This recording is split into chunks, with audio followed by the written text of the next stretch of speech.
Trade aid began at the beginning of the 1970s as a response to a need that that's Richard and I, originally, and then another group of people saw, to provide markets for producer groups in developing countries who were making handcrafts and who were trying to make a living out of doing this. And we could see that in New Zealand there was a market for their products. It just needed an organisation to facilitate the flow of product. And suddenly, these shops began springing up around the country, and we had a trade aid movement.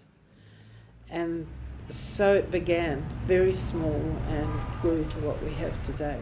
I think that in the beginning, trade aid had a charitable purpose, but very quickly we came to see that this was a matter of dignity for the people who made the products, that all they were asking for was a fair return for their labour, and that trade aid needed to grow into a sustainable business that would have lasting effects. Involvement with our partners over all of these years has meant huge changes have taken place that we couldn't really have foreseen. We've seen houses with tin roofs, which are not pretty to look at, but they turn the rain away better than thatch does.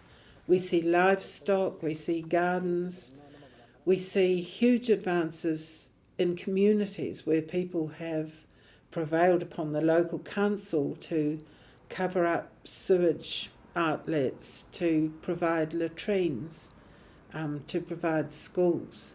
People are able to send their children to school where they never could before.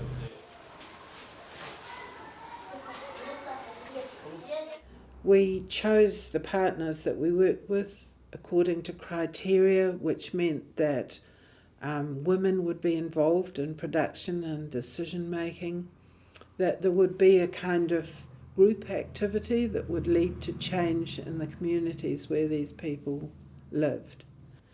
I think the thing that strikes me most when I visit the same groups at intervals of 3 or 4 years is the change that you see in the confidence of women.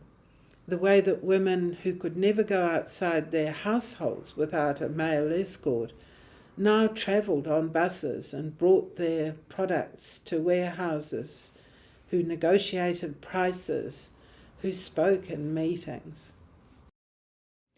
One of the most important things that our trading partners have done is to introduce savings schemes for producers. Sometimes there's a compulsory. There are bank accounts that are held particularly in the woman's name so that her husband can't get his hands on that money. And with the savings and combined savings of the groups, they've been able to do all sorts of things. Really, education for their children is seen as the most important.